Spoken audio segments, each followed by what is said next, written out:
Bonsoir, je suis très heureuse de vous retrouver sur France 4. Ce soir, nous partons à la découverte d'un empire, une marque leader de son marché, un royaume dont seul l'enfant est roi. Lego, l'histoire d'une saga familiale danoise qui, depuis sa création en 1932, n'a eu de cesse de se réinventer pour continuer à faire rêver les plus petits et même les plus grands. Avec ses 120 millions de briques fabriquées chaque jour dans le monde et sa stratégie marketing qui s'étudie jusque dans nos écoles, Lego poursuit son ascension dans la chambre des enfants, le garage des parents et même sur petit et grand écran.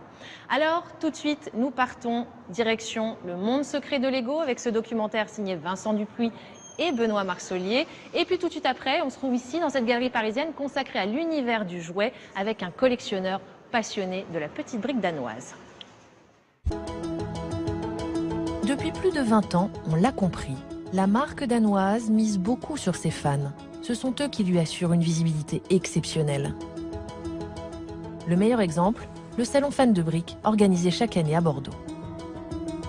C'est le plus grand rassemblement européen d'AFOL, les adultes fans de Lego. Pour sa 5e édition, pendant 2 jours, plus de 25 000 spectateurs y sont attendus. Bruno, fan de Lego Star Wars, y tiendra un stand. Il n'est ni professionnel, ni vendeur. Pourtant, pendant tout le week-end, il va se transformer en exposant. Alors, à quelques heures de l'ouverture du salon, il finit d'installer ses créations. Dans le coin ? Je pense que tu vas pouvoir le remettre chez... Ou alors là, dans le coin, mais dans le coin, on va le marquer nous en passant, non? Tu veux qu'on essaye? Bah ouais. Sur sa table, plus de 20 œuvres qu'il a patiemment construites et qui vont être exposées. Une partie de sa collection personnelle, et Bruno est un peu stressé. C'est ma 3e expo maintenant, et mon 3e fan de briques, et ça commence à aller mieux. On connaît un peu la musique, on a nos petites habitudes dans l'installation. Je reproduis dans les positionnements des vaisseaux. Ça va mieux. Ça va mieux par rapport aux années passées. Ouais.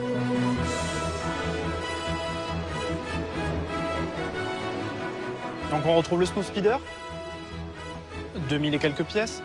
Le Faucon Millennium, un peu plus de 5000 pièces. Le Superstar Destroyer, la barge de Jabba, les 3 T, l'étoile noire, la navette Shuttle. La plupart des pièces que Bruno expose sont toutes des UCS, en langage Lego, comprenez Ultimate Collector Series. Des modèles plus détaillés, sortis en série limitée, extrêmement durs à trouver. Il aura fallu plus de 4 ans à Bruno pour réunir une telle collection. C'est quand même un budget parce que c'est des modèles assez rares. Et comme tout ce qui est rare et cher, voilà. Pour les plus gros, ça va être des modèles aux alentours de... Ça va être plusieurs centaines d'euros. Pour le Faucon Millennium, par exemple, comptez 500 €. Un hobby coûteux et qui impose à tous ses fans des sacrifices. De l'argent, mais aussi du temps. Mais aujourd'hui, pour eux, c'est jour de fête. Autant de Lego et de fans réunis au même endroit, c'est exceptionnel et ça permet de se retrouver. Bon, Fabrice, tout marche? Oui. Ça y est? Tout tourne? Juste un monorail à poser et on est bon. Toi, ça te fait t'as combien d'années là maintenant? J'en ai loupé qu'une, c'était dans une toute petite salle à Talence. Mais sinon, t'auras fait les Au 5 château, ans. sinon j'aurais fait la totale. Ouais. T'auras fait tous les fans de briques, quoi. Voilà. Pour devenir exposant, faut être passionné parce que quand tu vois le temps qu'on y passe et... Passionné, collectionneur. Moi, Collectionneur je suis surtout aussi, collectionneur ouais. à la base. On essaye d'avoir plein de sets de différentes gammes avec les boîtes, avec les notices. Ça devient très très dur. Mais on y arrive toujours. Comme mon gamin qui a réussi à dénicher le vieux train des années 50 là-bas, là en bois. Un des tout premiers Lego parce qu'à la base c'était un charpentier, l'inventeur du Lego. Et donc on a eu la chance d'avoir ça. Dans le salon, c'est très bonne entente entre tous les AFOL et les exposants. Vraiment, c'est une très grande famille. Il y a même de l'entraide entre exposants. Allez, maintenant que tout marche, hein, je te dis à tout à l'heure, bon courage. Ça marche. À plus tard. Ça marche. Ciao.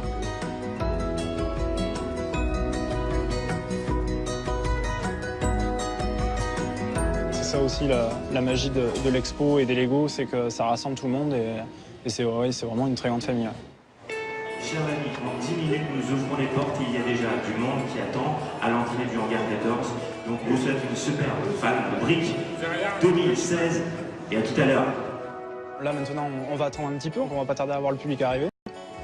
Donc assez impatient de connaître les premières réactions, ne serait-ce que pour la plateforme, parce que comme c'est la première année que je l'expose, parce que les gens nous félicitent beaucoup, nous disent beaucoup quelle patience, comment vous faites, est-ce que les pièces sont collées, où est-ce qu'on peut encore acheter celui-là, donc je leur explique et on a l'impression en fait pendant tout le week-end de répéter tout le temps la même chose, mais les gens adorent quoi, et c'est vrai qu'enfin ça apporte du sourire aux gens et c'est sympa aussi, c'est aussi pour ça qu'on fait ça. Toute l'équipe d'organisation, nous ouvrons les portes maintenant de Fans de Briques 2016. On vous souhaite un super samedi. Merci à vous. L'exposition ouvre enfin ses portes et comme prévu, les visiteurs sont nombreux, venus de la France entière, mais également de l'étranger. Un engouement incroyable, d'autant plus que ce n'est pas Lego qui organise cette expo. Christophe Cassouti, l'organisateur, est un simple fan, comme Bruno ou Fabrice.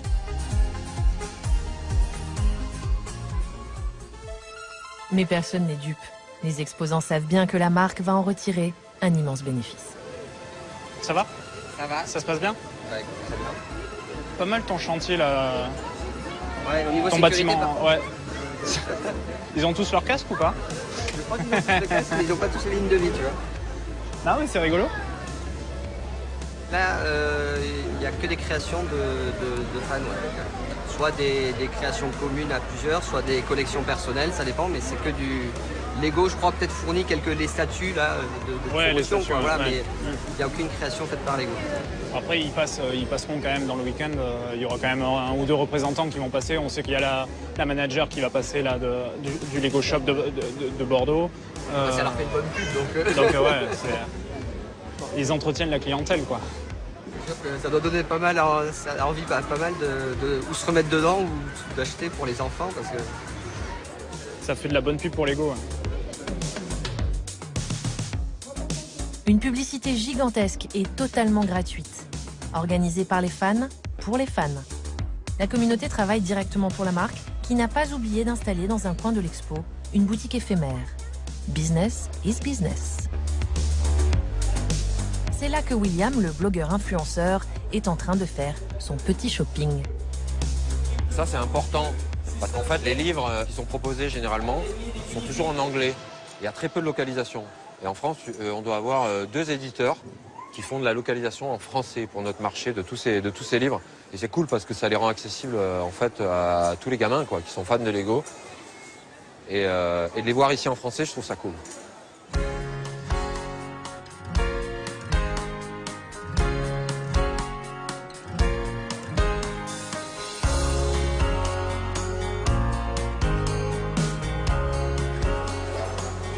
Ça va et toi? Bah, ça va, je suis au paradis, je suis comme toi moi là.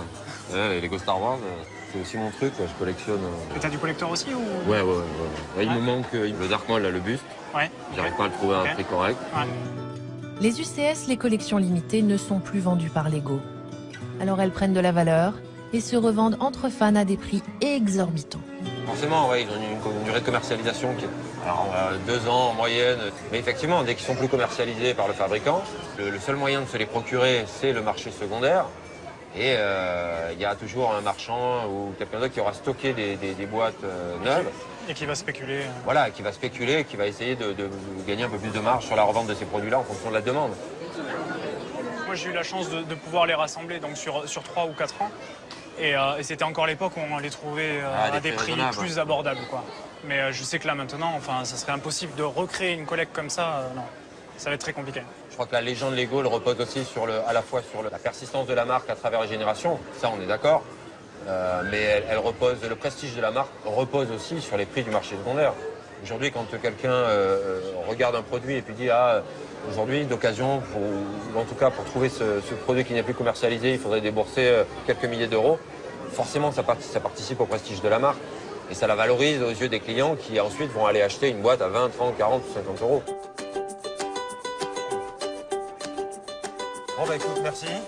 Allez, merci. Bon courage, à plus. Ciao.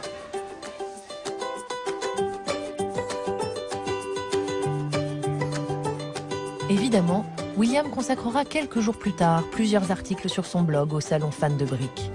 Fan de briques à Bordeaux, ça mérite le déplacement. C'est un événement qui est sur mon calendrier maintenant, j'y vais chaque année. Les exposants ont vraiment été sélectionnés pour proposer le meilleur de ce qu'on peut avoir aujourd'hui au niveau des créations à base de Lego en France.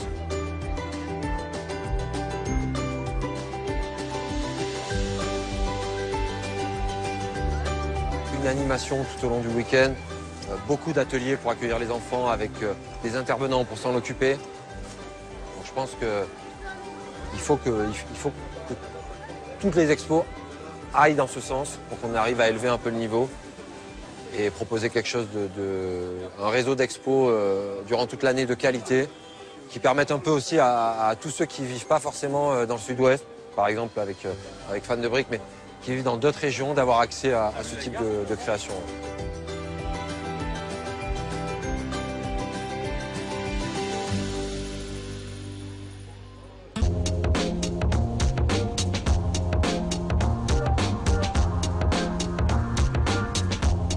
Bienvenue Christophe, merci d'être venu nous voir. Alors, dans le documentaire, on entend votre prénom, mais on ne vous voit pas. Oui. C'est vous qui organisez ce gros événement à Bordeaux qui réunit les fans et les collectionneurs de la petite brique danoise.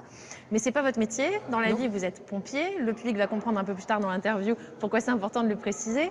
Et donc, vous avez 40 ans et votre passion a le même âge que vous, en fait. C'est ça, oui, effectivement. Ça a commencé quand ?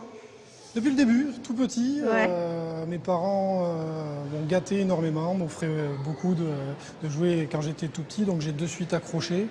Et je suis retombé dedans en 2004, en aidant mon papa à ranger le grenier, et j'ai retrouvé tous mes jouets d'enfance, donc c'est reparti de plus belle.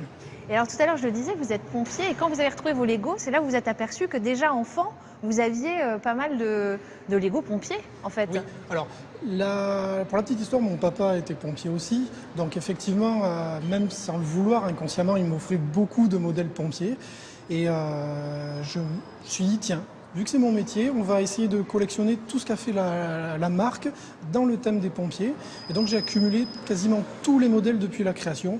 Il me manque les modèles en bois qui sont très recherchés. Ouais. Mais voilà, donc c'est près de 20 mètres carrés maintenant d'exposition sur le thème des sapeurs-pompiers. Et c'est vrai que votre collection, c'est l'une des plus grandes collections de petites briquettes danoises pompiers dans le monde ? Dans le monde, je pense être peut-être dans le top 10, on va rester humble. En France, sûrement, oui. Ouais. Maintenant, d'autres collectionneurs pompiers aussi de métier se sont mis à collectionner les modèles pompiers et prennent un petit peu la relève. Donc je suis en train justement de remiser un peu ma collection et de passer sur une autre thématique pour qu'eux aussi puissent avoir leur place et présenter à leur tour leur collection. Et il y a beaucoup de collectionneurs qui ont chacun leur spécialité, on va dire ? Oui, on en retrouve. Il y en a qui restent généralistes, ils collectionnent tout ce qu'a fait la marque, il leur faut toutes les boîtes. Et après, certains se spécialisent, soit dans les gammes techniques, les gammes Friends, les gammes Ville, du Moyen-Âge, voilà. Donc on retrouve chacun un petit peu. C'est un peu une part d'histoire et d'enfance qui retrouve. Oui, c'est ça. C'est le but. Et alors vous aussi, ce que vous savez faire, c'est détourner ces briques-là. Ça part d'un modèle et puis après, comment on fait ça en fait ? Comment vous procédez ? Vous faites des dessins, vous imaginez dans votre... Ouais. Comment ça se passe ? Alors ça se passe beaucoup, effectivement, c'est dans la tête et déjà on s'invente une histoire. C'est le principe de base du jouet et on va essayer de créer un modèle. Alors certains font du dessin, d'autres réalisent directement sur ordinateur avec des logiciels. La marque a mis gracieusement un logiciel gratuit. Ouais. Donc ça permet déjà de construire un modèle et de voir s'il est réalisable. Parce que quand on commence à avoir du stock, que tout est trié à la maison, autant vous dire que ça devient compliqué de tout ressortir juste pour un petit modèle. Vaut mieux tester virtuellement avant de s'y lancer. Ouais. Et qu'est-ce qu'ils disent vos collègues pompiers de votre collection ? Est-ce que vous en parlez ? Oui, après forcément au début c'était un peu pas l'objet de raillerie, mais ça faisait un peu comme un film Dîner de cons, il faut être honnête. Au début, il regardait un peu de loin, puis bizarrement, à l'approche de Noël, il venait me voir. Hey, Christophe, un petit conseil pour mon enfant ou pour ma fille, qu'est-ce que tu achèterais comme boîte ? Voilà. Et donc maintenant, c'est connu, et j'ai même exposé, dans le cadre de mon métier, ma collection pompier. Donc c'est quelque chose qui est connu, qui est assumé et qui est même reconnu. Est-ce que c'est vrai qu'il y a une grosse compétition entre Lego et Playmobil ? Alors, on ne va pas se mentir, forcément, comme tout collectionneur, comme tout passionné, on a tendance à défendre un petit peu sa marque ou vouloir la mettre en avant. Mais je pense qu'il faut faire la complémentarité. Le week-end dernier, j'étais sur une exposition où les deux marques étaient mélangées. Ça s'est superbement bien passé. Et il y a deux approches différentes. Ce que j'aime à dire, c'est que Lego, on va construire l'objet de l'histoire, alors que Playmobil, on va construire l'histoire de l'objet. Donc ce sont deux démarches qui sont complémentaires et il ne faut surtout pas qu'il y ait de lutte. Chacun y trouve son plaisir et son bonheur, quelle que soit la marque. Ça vous prend combien d'heures par semaine tout ça? Des fois beaucoup trop.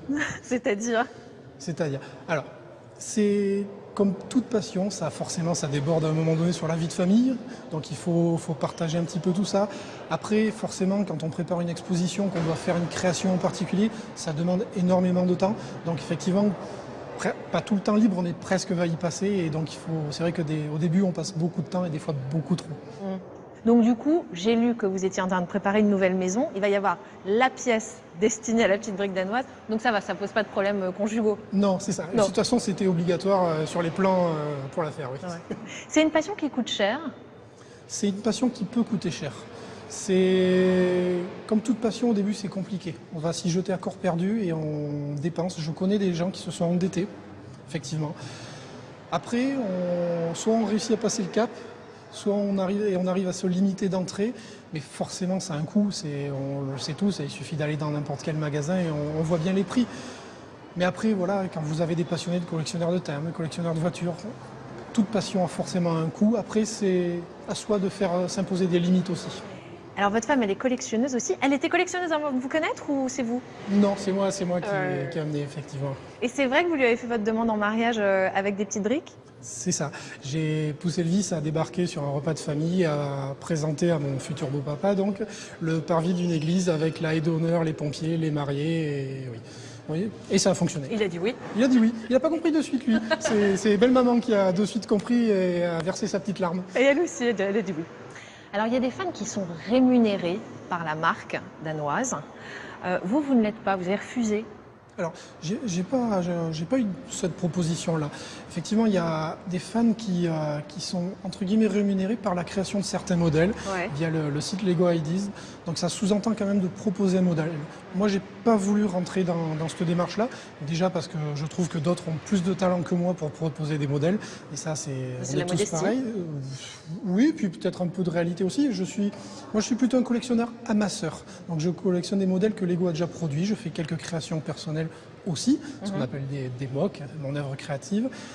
Et voilà, mais j'avais pas cette envie-là. Je voulais rester vraiment indépendant. Et ce salon fan de briques alors, ça fait 5 ans maintenant que ça existe. Vous allez continuer? Alors, parce que c'est un très gros travail. Hein, je répète, c'est quand même pas le métier de Christophe d'être organisateur de salon. C'est ça. Donc effectivement, c'est là que beaucoup de gens vont être peut-être déçus. Le salon tel que les gens le connaissent ne sera pas renouvelé cette année. Mais attention, ça ne veut pas dire qu'on va tout arrêter, au contraire. On veut repartir sur des choses plus petites, mais qui soient plus familiales. On veut faire des choses qui vont être ouvertes à plus de gens et tendre vers de l'entrée gratuite et pas être sur quelque chose qui est trop commercial. Voilà, on va faire des animations à droite, à gauche. Le but, on reviendra sûrement, on refera sûrement une édition anniversaire, on ne se l'interdit pas. Mais on veut revenir sur quelque chose d'associatif et de plus familial, où on puisse prendre le temps presque avec tous nos visiteurs, chose que je ne peux pas faire et que je n'ai pas pu faire sur Fan de Briques et ça me manque. Revenir à la passion. Oui, c'est ça, le partage. Le partage, vraiment partager avec tout le monde, prendre le temps. Eh ben, c'est formidable. Merci beaucoup Christophe d'être venu avec nous. Merci à vous de nous avoir suivis. On se retrouve très vite sur France 4. Pour des opérations de communication, pour jouer, pour faire des films, petits et grands vont donc encore longtemps utiliser ces petites briques. Chamboulé par l'arrivée de nouveaux jouets, de nouveaux concurrents, Lego, en misant sur ses fans de la première heure, a su se réinventer et surtout communiquer différemment, en se rapprochant des utilisateurs et en leur donnant l'impression de les impliquer réellement dans le développement de la firme. Opération marketing ou réelle nouvelle orientation? En tout cas, l'avenir de la marque et ses différentes licences s'annoncent radieux.